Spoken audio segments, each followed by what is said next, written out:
तो आज जो हमारा वीडियो है वो वीडियो हमारा जो टॉपिक है उसका वो कंसेंट को लेकर है। जैसा कि हम जान रहे हैं कि काफ़ी फॉल्स केसेस जो है वो फाइल किए जा रहे हैं आजकल आजकल के दिनों में।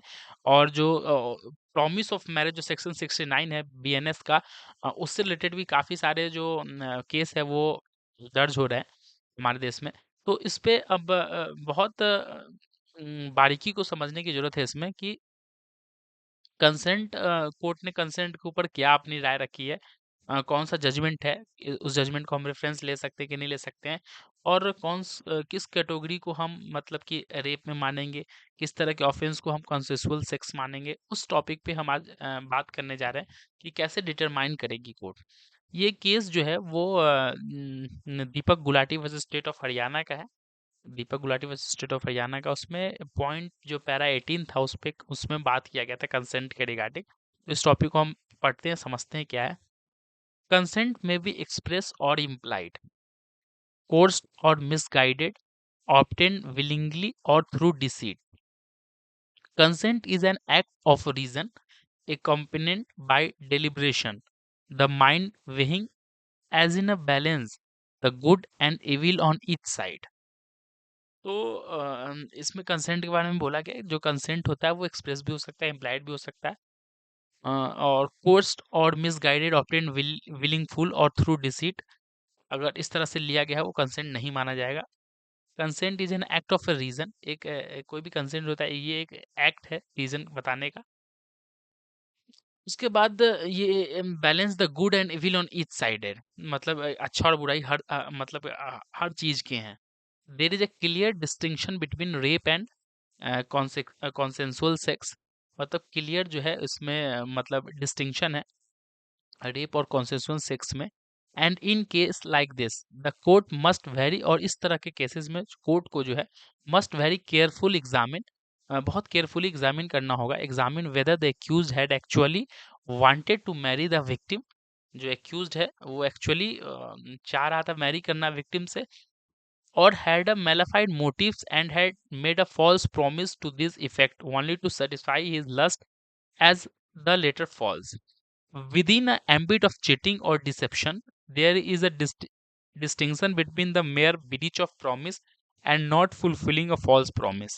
Thus, the court must examine whether there was made at an early stage a false promise of marriage by the accused, and whether the consent involved was given after wholly.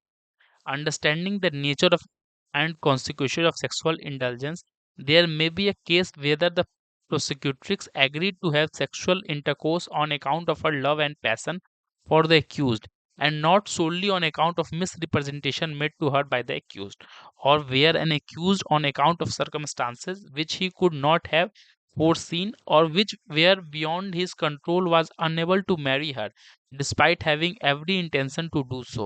Such cases must be treated differently. An accused can be convicted for rape only if the court reaches a conclusion that the intention of the accused was malified and that he had clandestine motives. तो court को ये सारे cases को decide करने में कि जो offence है वो मतलब कि जो दोषी है, जो एक्यूज्ड है, वो कन्विक्टेड है रेप के लिए, या जो मैटर है वो कुछ और ही है। तो ये पॉइंट बहुत इंपॉर्टेंट पॉइंट कहा गया। Such cases must be treated differently, an accused can be convict for rape only, सिर्फ रेप के लिए तभी वो कन्विक्ट होगा only if the court reaches a conclusion, जब कोर्ट इस कंक्लूजन पे आएगी, इस नतीजे पे आएगी that the intention of the accuse, जो इंटेंशन था एक्यूज का वो मेलाफाइड था, and that he had clandestine motives. Then after, hence it is evident that there must be adequate evidence to show that the relevant time, that at the initial stage itself the accused had no intention whatsoever of keeping his promise to marry the victim. There may of course be circumstances when a person having the best of intention is unable to marry the victim owing to various unavoidable circumstances.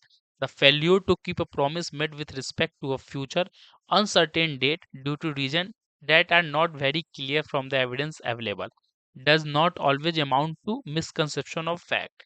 In order to come within the meaning of the term misconception of fact, the fact must have an immediate relevance. Section 90 IPC cannot be called into aid in such a situation to pardon The act of a girl is entirely and fasten criminal liability on the other, unless the court is assured of the fact that that from the very beginning, ab initio, the accused had never really intended to marry her. तो ये सारे point जो है वो court को देखना होगा और समझना होगा कि जो सेक्शन 69 पे जो है प्रॉमिस जो किया जाता है मैरिज के लिए तो वो कैटेगरी जो रेप के कैटेगरी में इसमें डाला जाएगा या नहीं डाला जाएगा। बहुत ही इंपॉर्टेंट ये भी जजमेंट है, आप इसको जाके पढ़िएगा। Deepak Gulati versus state of Haryana का। Thank you.